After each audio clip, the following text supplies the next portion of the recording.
and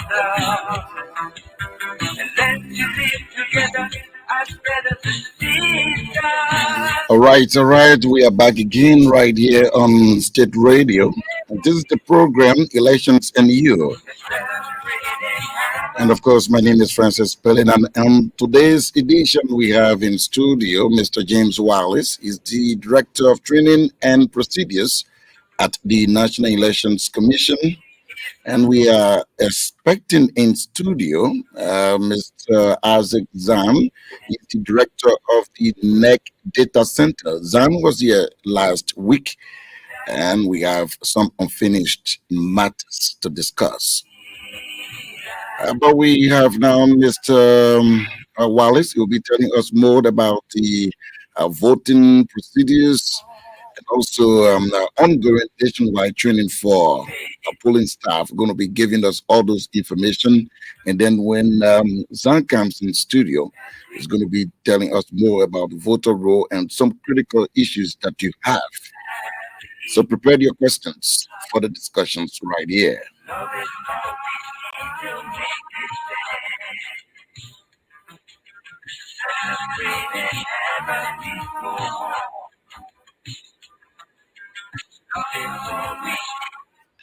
All right, welcome back to the program right here on ELBC 99.9 FM and several radio stations across the country. Welcome to the program, Mr. James Wallace. Okay, can you talk again? Thank you very much, Mr. Pelena, and thank you very much. Okay, all right. Tell us more about your department. What are the activities as we speak? Give us an update. Thank you very much. Actually, the training section is a part of the operations department of the National Elections Commission, Mm. and the training section is actually responsible for the various electoral trainings that are conducted for all of the stakeholders to the electoral processes that we conduct for the country and for the different activities that are set up into our electoral timelines. If you say stakeholders, does that mean that it extend beyond polling staff and NEC staff? Yeah, exactly. Or for example, Mm. we have media related trainings for journalists and media practitioners. Okay. Of course, the media is an integral part of the stakeholdership for the National Elections Commission or the electoral process. We also have stakeholdership in civil society organizations. Quite recently, I participated with an institution for law enforcement that is headed by one Cecil Griffiths Yeah, at the that's the Liberal Law Enforcement Association. thank you very much, at the Cape Hotel, Mm. where the topical issues were more on the preparedness of the National Elections Commission with respect to the conduct of the 2023 electoral process. So yes, we move beyond the just the known formality of our own staff, Mm. and we move as far as to actors in political parties and so on and so forth. So basically, that's the whole range of stakeholdership that we target in our training and formation programs. What about the temporary police staff that NEC recruits? Yes, Mr. Pelena, thank you very much. That's a fine question. At the moment, we are moving to what I would call the second layer, probably the third layer of our cascaded or our training of trainers programs Mm. for the electoral process. So by end of week tomorrow, say Friday, uh, all of the trainings for electoral supervisors and what we call the DEC, the District Education Coordinators, it will have been completed.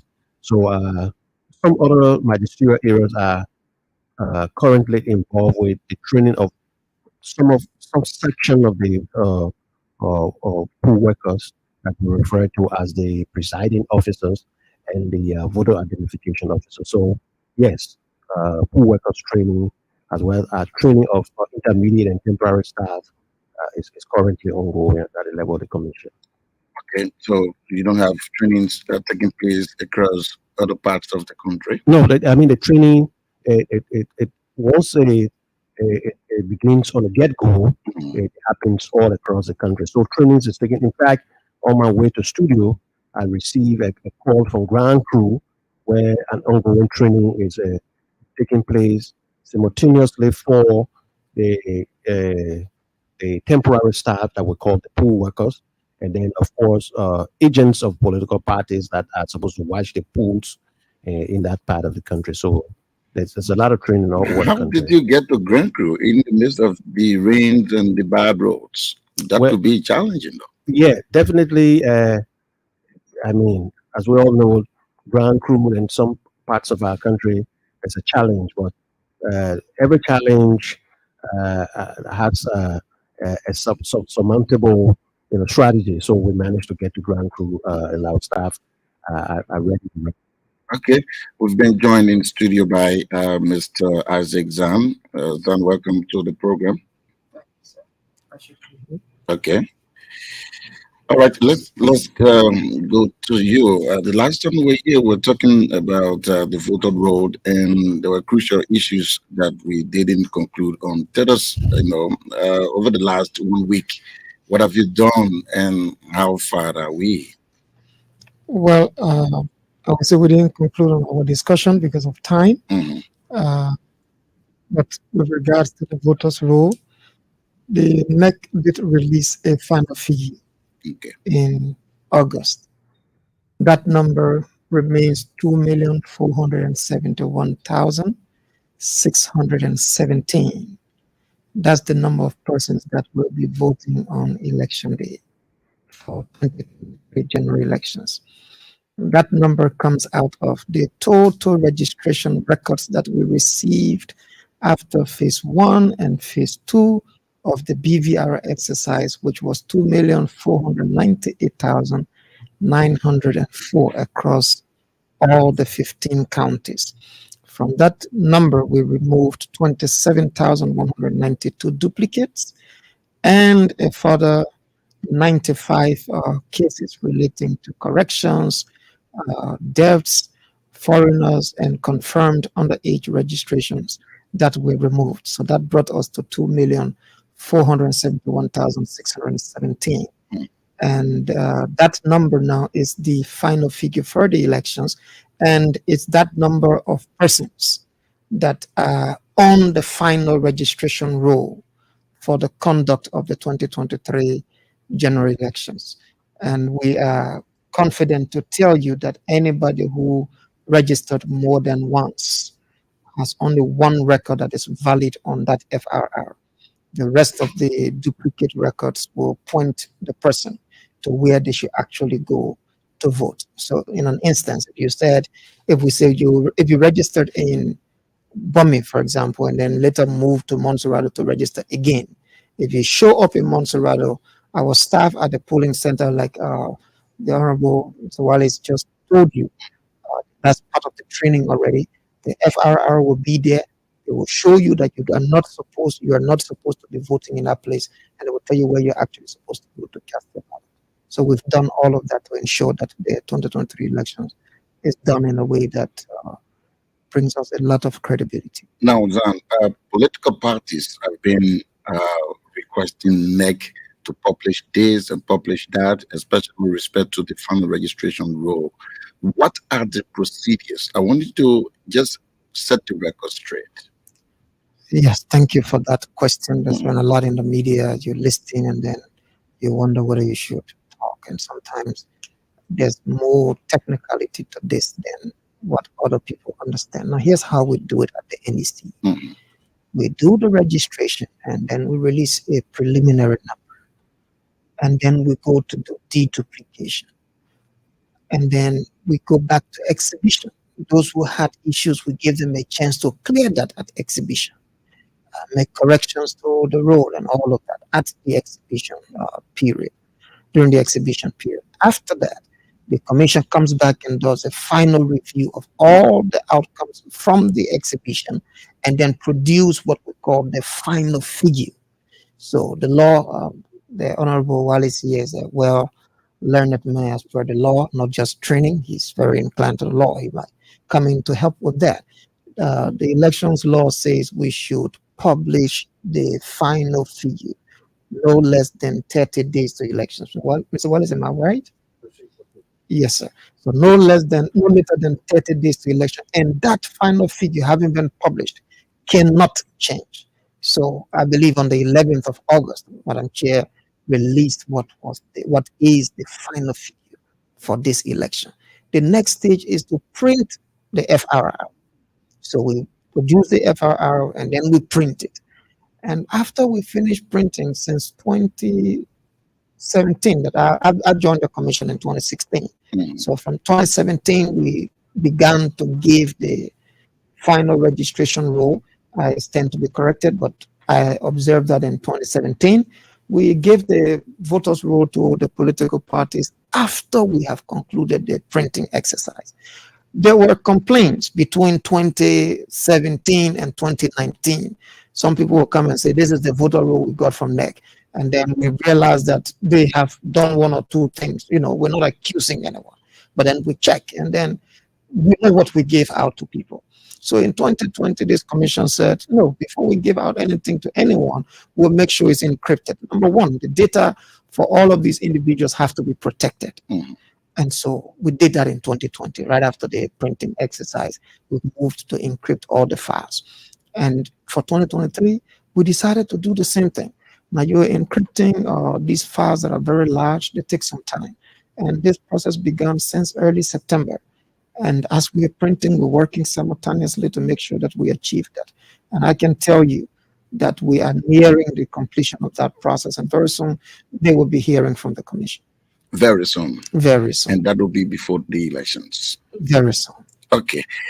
Well, you're listening to Elections and You right here on the ELBC Radio. It's a public affairs program brought to you by the National Elections Commission in collaboration with the Liberia Broadcasting System. We have in studio two guests, James Wallace, Director of Training and Procedures, and Isaac Zan, Director of the NEC Data Center. He's the one at the center of the statistics. Am I correct? Correct. Okay. All right. So let's continue with you, Mr. Wallace.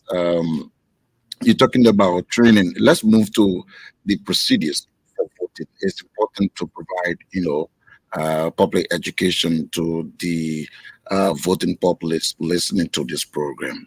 Tell us about the procedures. So, Mr. Pelena, thank you very much. The important thing to remember about the procedure is that on the 10th of October this year, we will expect all those that have registered to have in their possession their voter registration card. And they should go to the building or the school or the church or the government facility wherein they were once a voter registration team, and then they participated in registration. Upon arrival there, a little before 8 o'clock in the morning, they will meet our staff, the election poll workers, we refer to them, at the center. And the number of staff, the polling place within the voting precinct will be between 5 to 6 persons. And just to quickly list and name them, we will have the presiding officer, we will have a voters identification officer, we will have a ballot paper issuer responsible for the issuance of the 3 different ballots, papers that will be used in the elections, the presidential, the senatorial, and the representative ballot paper. Thereafter, we will have a person referred to as the ballot box controller, who will also play the role of inking the left big finger, the left thumb of the The voter. of the voter, and then we will also have in place a person called the queue controller. That's the line controller, the person who controls and regulates the line for the inflow and outflow of voters into and out of the polling place. And of course, there will be a sixth person who will be at the exterior, at the outside level of the precinct, whom we refer to as the precinct presiding of, the precinct queue controller. So that's the PQC. So, for example, if we were speaking about Tubman High School, Tottenham High School is a building with several precincts. So outside of the main gate of Tottenham High School, where there will be a lineup of the different voters who are supposed to participate in the process in different polling places, there will be what we call the PQC, the precinct queue controllers, the precinct line controllers, to direct them specifically as to which polling place queue controller inside of the building that they're supposed to go and line up at in order to have entry to the polling place where they have registered, where their names would appear. The the polling place, uh, the FRR that my dear brother and friend Zan spoke about, is been designed in an alphabetical arrangement. So, for example, all of those whose name, their last name begin with, for example, A, they will come in polling place one. So if you are Abraham, for example, as if you have Abraham as your last name, you go straight to polling place one. You will have known that. And then if it were Adam, Ibrahim, and so on and so forth. So that's polling place one. Okay. So from polling place one, polling place two may begin with B, or if all of the A's are so much of a great number that they cannot fit on a polling place one, there will be another A for polling place two. Of course, that's an extension, so that there can be, a break out of the line, so that the crowdedness of a particular line will not be experienced, so that there will be ease in terms of processing until you get to whatever number or whatever letter name arrangement is allowable for people to access the place. So that sort of arrangement has been set, and that's how actually the procedure runs with respect to accessing it. The detail of that, Pelena, to indicate in terms of function of each of the personnel, the presiding officer is the head of the center. So by doing so, he or she has an administrative oversight or management role. So he'll be observing what's happening. From there, the voters identification officer will be the next person that you move to, and that particular officer will assess, check your fingers, and then ensure that there aren't any ink on your finger. And having seen that, they will also allow for your name to be checked in the final registration room. And once your name is found, you're given a approval. It's a tick to your name that already been processed. And then you move to the next officer, who is the ballot paper issuing officer, the BPR, the ballot paper issuer. That person will conduct very, very brief civic education for you as to how to vote. And then the person will pre-fold each of the three ballot papers. Pre-fold meaning he or she will fold it in a way that when you shall have gone behind the voting screen to mark, that same pattern of folding is what you should also do, so that your vote remains secret to the end. So the pre-folding will allow you now to keep your vote secret. And after you receive your three ballot papers, you will disappear behind the voting screen. There is no camera, absolutely no electronic gadget to screen your votes while you are voting. Then you will do a marking. Meaning people will not be allowed their cell phones beyond the ballot. No, behind the voting screen. Okay. You wouldn't be allowed to photograph, because we can equate that in many cases to an extension of information to collect money or benefit subsequently for casting vote, and that's equivalent to vote buying. So the commission will not tolerate that. So no photo taking sign will be posted at all of the polling places across the country. In fact, those signs have come just bold and so on and so forth. So you mark your three ballots, you fold them in a pre-folded fashion, and then you come from behind the voting screen, and then you get ink on your left thumb, the cuticle of your left thumb. Having been inked, you will be directed now to the three ballot boxes that are in full view of the with different colorings. different coloring: the red for president, the blue for senate, and then the green for representative. And then you drop your ballot paper one by one in the different boxes, and then you are appreciated for your appearance and attendance of the voting exercise, and then you take an exit. What are the allowable ways to mark the ballot paper? Yeah, that's a very fine question. There are three allowable ways. Number one, you should put an X in the space adjacent the party or candidate of your choice. If you don't write an X, you can put a thumbprint in there. There will be some small little ink bottles or dry ink or pads behind the voting screen. So you put your thumb on it, and then you mark in the you space. mark it directly in the space, not interfering with the space of any other person that you are not voting for, or any other party that you are not voting for. Or if you, in addition to the two, you can also put a check mark, like you put in a correct to a student's answer on an examination. So these are the three generally allowable marks for vote marking. However, there are scenarios that we refer to as exceptional markings. Like, for example, you may have we have elderly we have voters who have reached some high age, and their health cannot permit them to do as we will want them to do effectively.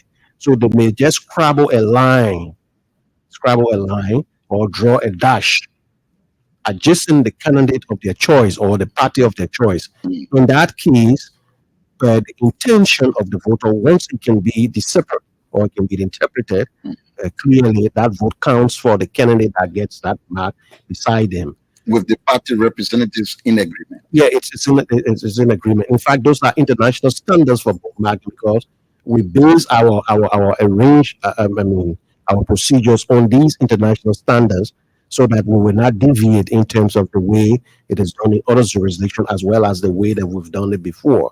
What about people marking on the foreheads of the candidates? Yes, definitely. And also on the party emblem.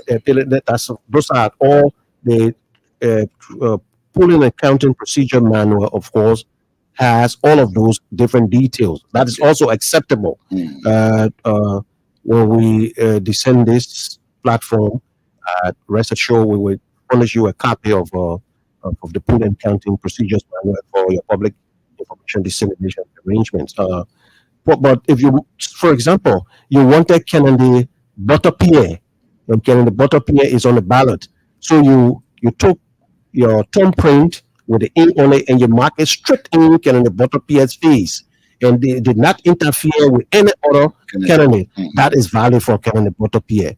If you did that on the insignia of Kennedy or party Butterpierre, for example, you mark your thumbprint on the party logo, it is also acceptable insofar as it did not confuse interpretation in terms of moving to the field, significantly moving into the field of another party, But suppose you were trying to write an X, and a small little tip of the X moved into candidate B space, and the majority rests with candidate A. Of course, candidate A gets the vote. It's valid for candidate A. So these are some of the small technicalities with respect to interpretation. Do political parties have those counting procedures Yes. that you're talking about? Yes. We've done the political affairs section, including my own office, participated in the training of political parties at that level, and then the vote marking, of course, where some of the information disseminated, and they all sign onto that, and and they understand that that's the controlling rules. All right, let's take this break. When we come back, we'll open the telephone lines and also continue our discussion right here on elections and you on ELBC Radio 99.9, the radio service of the Liberia Broadcasting System. Let's take this break and be right back. In an effort to provide adequate and factual information to the public leading to the conduct of the 2023 general elections in Liberia, the National Elections Commission (NEC) presents Elections and You on ELBC 99.9 and OKFM every Thursday at 3 p.m. Join your host, Francis Pelena, every Thursday at 3 p.m. as he hosts election experts and policy makers as they inform the public on happenings at NEC in the 2023 general elections. It's Elections and You from the National Elections Commission every Thursday at 3 p.m. on ELBC 99.9 and OKFM with a repeat on 38 community radio stations across Liberia. Your host is Francis Pelena.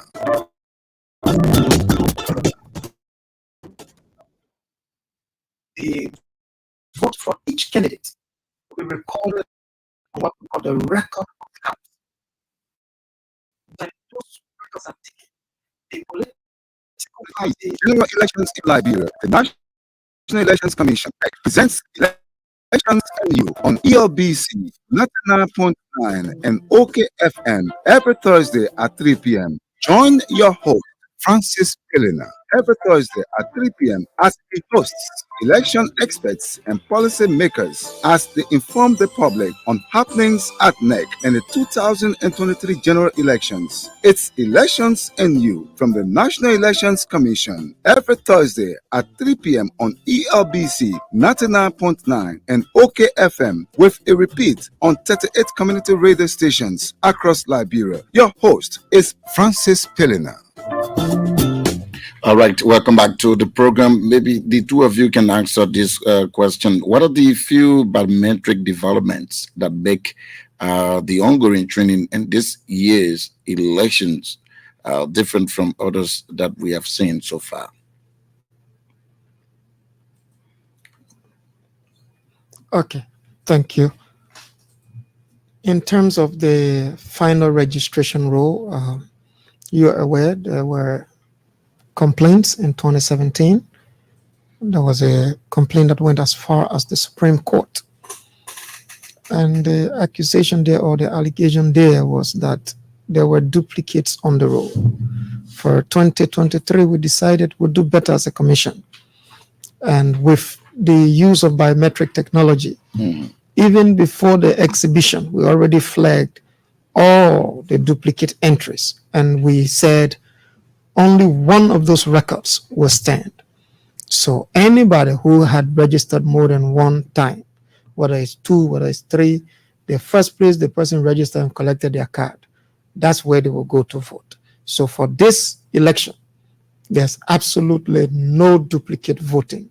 That is that's the first thing the biometric technology has done for us by bringing credibility to the voters' roll. Electioneering will tell you that the voters' roll is the most solid proof, the first solid proof of the credibility of the electoral process. And we have been able to achieve that as a commission. And you want to add to that, Mr. Wallace? Yeah, quite true. The biometric exercise did bring up and elevate our level of credibility at the National Elections Commission. Like Director Zahn indicated, the quality of the voters' roll has climbed to another level. For example, the biometric exercise, which he directly presided over, was able to flag out what we refer to as suspected underage registrants. The suspected underage registrants, of course, as the name carries exactly, they are persons that registered some part of the country during registration period, but then because of the critical analytical nature of the system that has been put in place, was able to determine place a highlight on those kinds of individuals so that we can follow up on them to be sure that as to whether or not they meet the statutory or the lawful age for being a part of the registration process.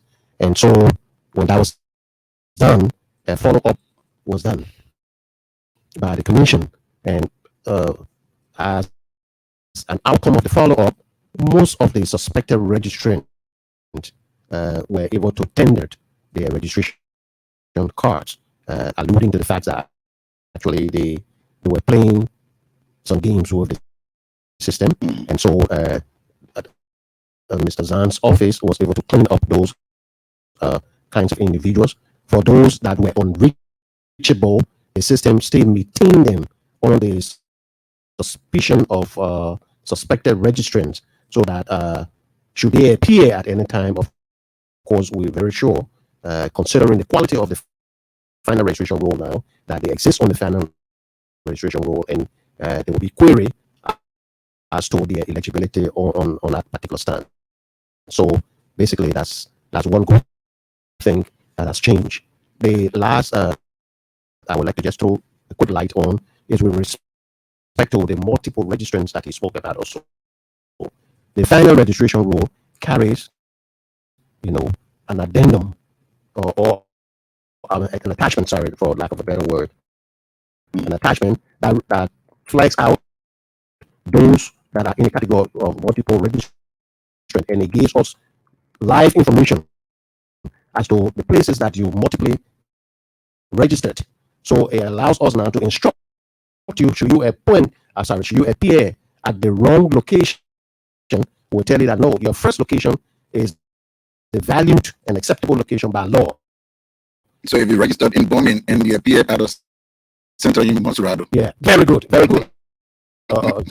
So then you've done yourself injustice now. We'll tell you that, oh yeah, here you are, you also appear in Bombing. So Bombing was your first place of registration. The fact that you find yourself at Monserrado, the law says Bombing should be the place that you should go. So since it's around 5:30, you can find your way to Bombing now or to Grand Cru so that you can participate in the electoral process. And talking about 5:30, when will polling start and when will it close? So polling starts 8:00 a.m. in the morning all across the country, and it closes at 6 p.m. So at 6 p.m., the line controller will refer to as queue controller will appear at the end of the line, and then you stand at the end of the line and gradually begin a trek behind the line as it processes towards the ballot box to cast votes. So you must be in the line until 6 p.m. Yeah, you must be in the line at or before 6 p.m. Okay. Anyone coming after 6 p.m., consider that you did not take interest in the process for 2023. So it's up to you now to do otherwise. All right, let's take your calls now and get your views and also your questions as we entertain our guest here in studio. 0880 514-096, 0880-514-096 is the number to call. You call us and have your say on the program. Let's take our first caller here. Hello? Hello? Hello?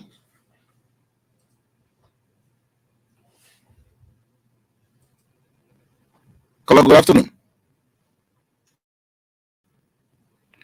Well, I'm not sure.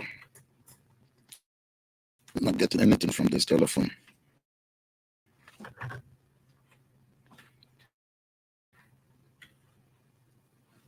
Hello?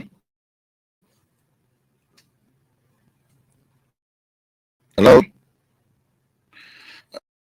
Okay, let's take a break and make some adjustment with the telephone line.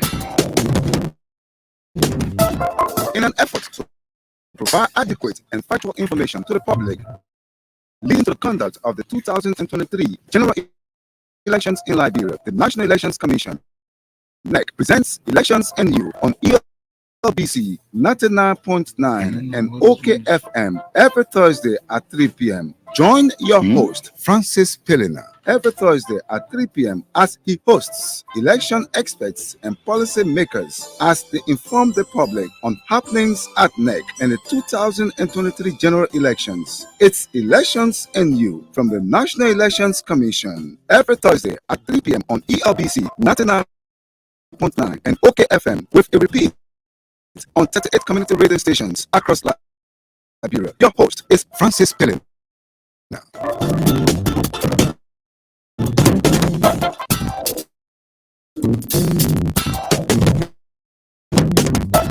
In an effort to provide adequate and factual information to the public leading to the conduct of the 2023 general elections in Liberia, the National Elections Commission (NEC) presents Elections and You.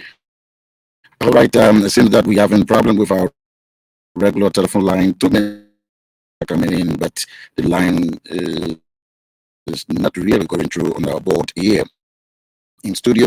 So we're going to be using an alternative line here, 07755888547 or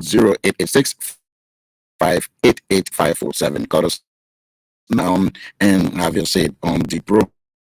0886 588-547 or 077-588-547. Call us and ask all the questions that you have on the program. Hello? Good afternoon, Mr. Pelena. Yes, good afternoon.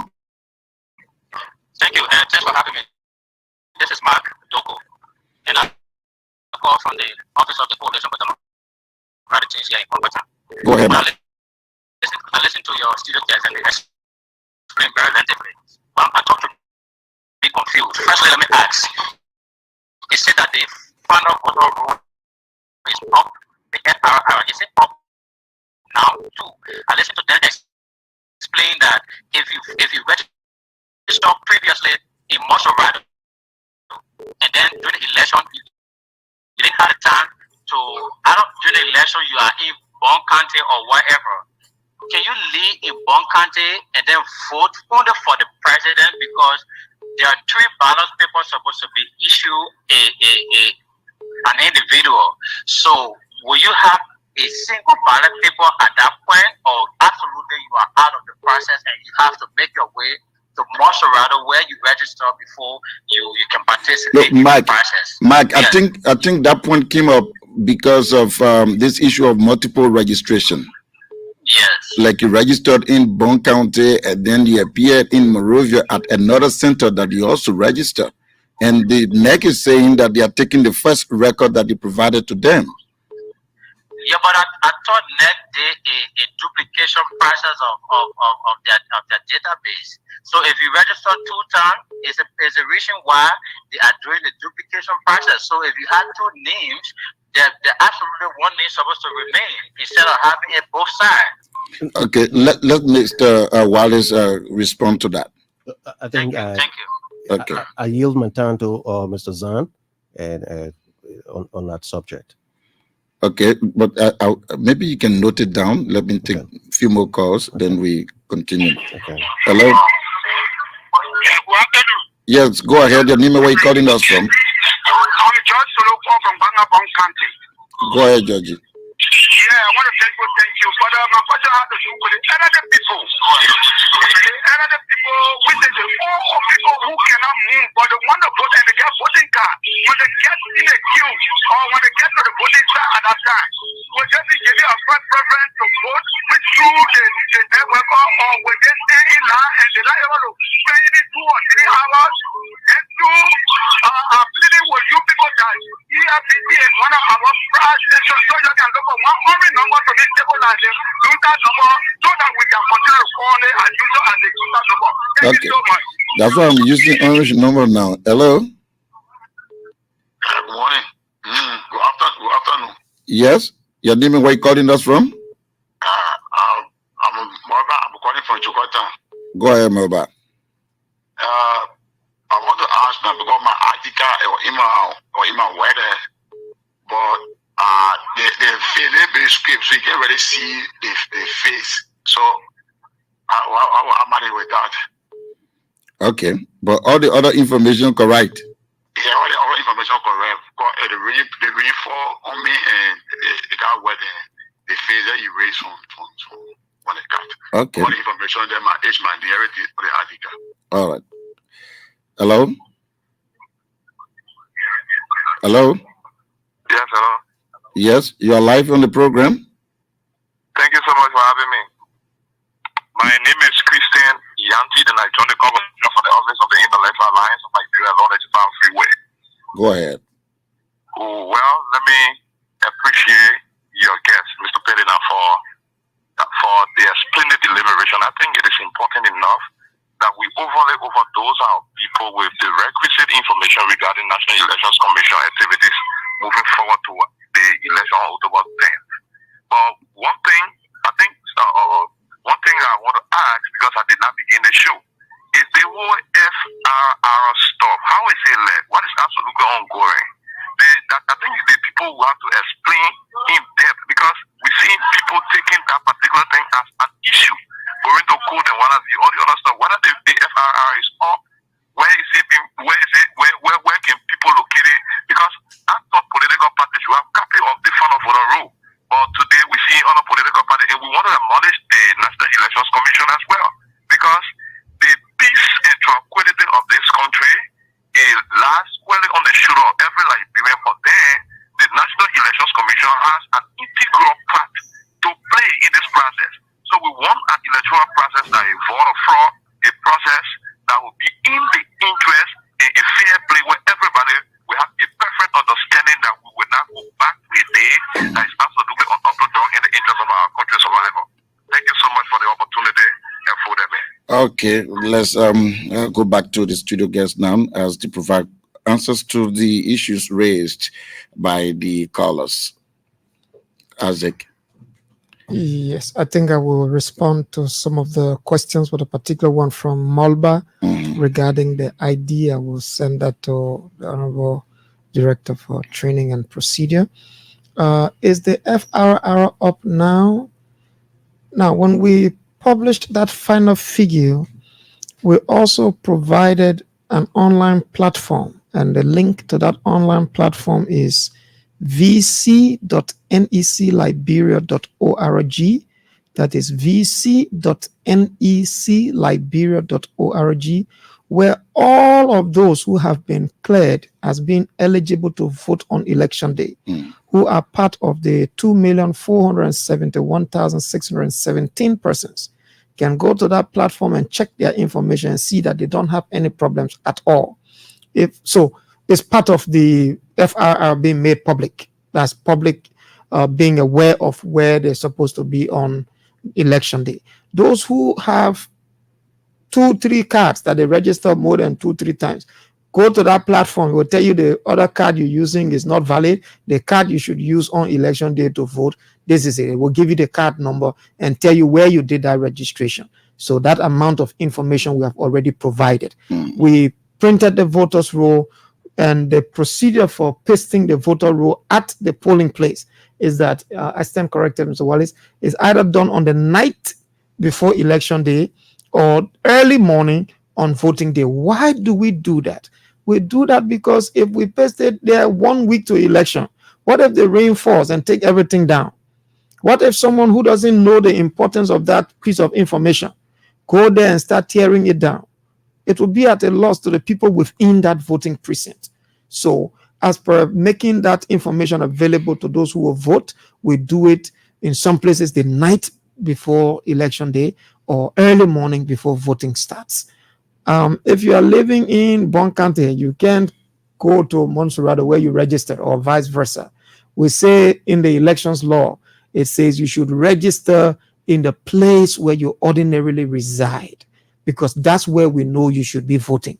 So you can register in John Brown Town in Grand Bassa and then come to Flomo Town in Bomi, for example, and say that here I won't vote because I get voter ID card. No, that place you live in, a place you get your representative, that county you're in, at the county that you're supposed to choose your senator from.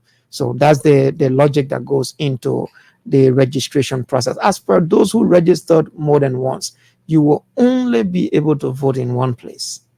whether you got that card or not, the valid card that we gave you, that we processed for you, that's the one you're going to use to vote on election day. To George Solo, who spoke about the elderly people, I believe Mr. Wallace will propound on that a little bit. And the question from Yanti as to what is going on with FRR.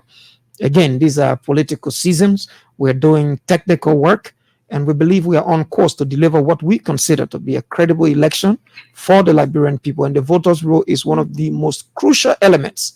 The Commission has not forgotten that this particular aspect of the work, which is the FRR, is important. That is why we've been working day and night, and we have been able to make significant progress. And you can come to the NEC office and see what we're doing. Okay, Mr. Wallace. Yeah, there was a point about what your picture not clear. Yeah. So on the rain, disturb the picture. Yes, there are cards that will call that blurred ID. You will come once your particulars are clear on your card, and you who got a card, that you standing there, your face is recognizable, and you're also in the records. Your photograph is in the FRR. You will vote. So I mean, that brother or friend should not worry at all. Another one for elderly people. There will be a line actually for people who are physically challenged and are not able to stand for long hours and so on and so forth. So as well as people with visual impairment, we will set up a special line. Immediately you're seen on the line, you will be moved ahead of the line so that you can vote as quickly as possible to go and take your rest. There was one question which is about presidential ballots, voting only with presidential ballots. No, our rule does not allow for voting in any location across the country. There are exceptions to that rules.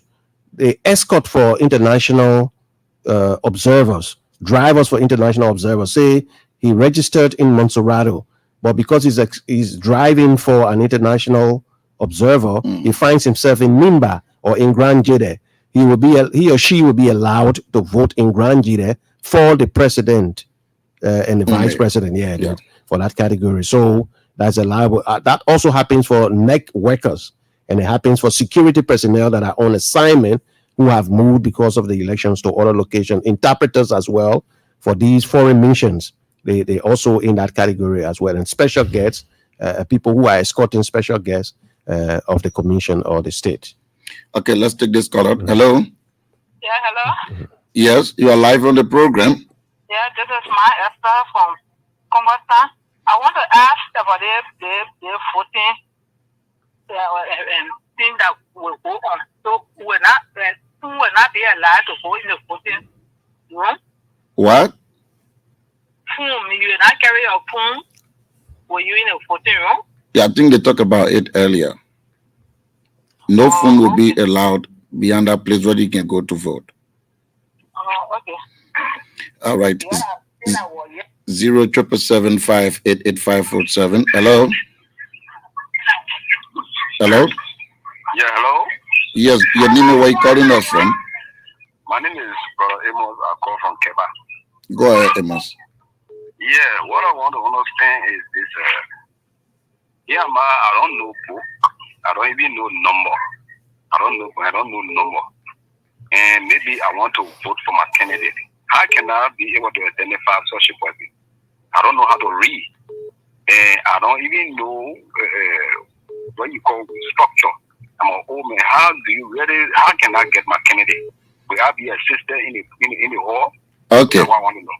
Let me take this last caller, then we go back to our studio guest. Yes, go ahead. Your name and where you calling us from? Yeah, I'm George Brown, calling from Rafi Highway, when my stand DOA. Go ahead, Josh. Yeah, go after them to the studio guest. I want to find out on the photo process. If your child, because the time my child reach 18, at the time I carrying the register in for the voting. So they're talking about letting if your child not reach, if the child they do it serve when the child not reach that time, then they will not be qualified. And at the year my child reach 18, at the year carrying to register. So I won't find out. I'm really not getting your point. Anyway, let's go back to the studio guest here for your response to the callers. Then we take final comments to close the show. Yeah. Oh, Yeah, Wallace. yeah. Okay. For the last question or the last comment, uh, rest assured, once your child has a card and you show they reach 18 and they participated in the registration, they will vote. So from 18 year above, that then qualify to vote. So there's no worry about that. Oh, I think Brother Amos was talking something about voters who cannot read and write and how they will participate. We have something we call assistance to the voter or assisted voting. In that case, you will take your relative that you trust yourself, but not the next staff. The next staff will not help the person to vote. So you look for your daughter or your son or your friend and say, "Oh, I'm able to do this." You report yourself to the center, and then they will recognize that this person has come to help you. That's also for people who are unable to see to mark their own ballots. They will be assisted by relatives and friends or and so on and so forth. But the next staff themselves will not assist you in that process. So you will identify your own person and you will go behind a screen and they will assist you to vote. If you can read and write, the same thing applies. You will be educated by your own, you'll be assisted, sorry, by the person that you identify to help you in order to mark your vote behind the voting screen. And that information will be recorded of you and your card in a journal for that particular polling place. So should we come up tomorrow and say, "Oh no, I didn't do that," I will say, "No, but here you are, you participated, you yourself agreed to bring someone, and this is the person," and so on and so forth. And let's go to you. We'll come back to Mr. Wallace for his closing comments, and maybe you can close in on some of the issues from the callers. Let's get a party comment from you. We're wrapping up now. I know there are so many things to talk about, and we hope that we'll continue to have you here as a resource person into the electoral process. Yeah, Yanti, in his conversation with us today on the phone, said the peace of Liberia rests on NEC. And I want to say to Mr. Yanti and to all the 5 million plus Liberians out there, the peace of this country rests on every one of us.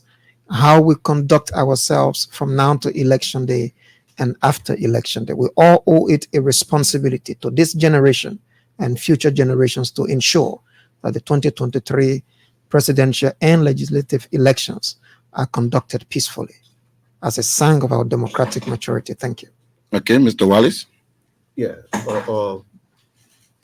So, Pelena, thank you very much for having us as guests on this important show.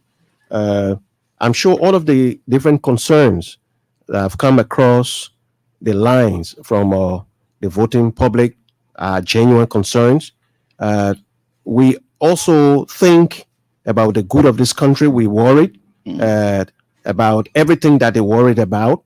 So we, through our leadership, especially the chairperson of the National Elections Commission, Honorable David Brown Lansana, are committed to ensuring that there's a free, fair, democratic, and credible elections. And to join what my colleague, Director Zan, just indicated, let us do everything as individual citizens of this country in whatever corner to encourage the support for the electoral processes as we all do our part so that elections can be conducted. Thank you very much for allowing us.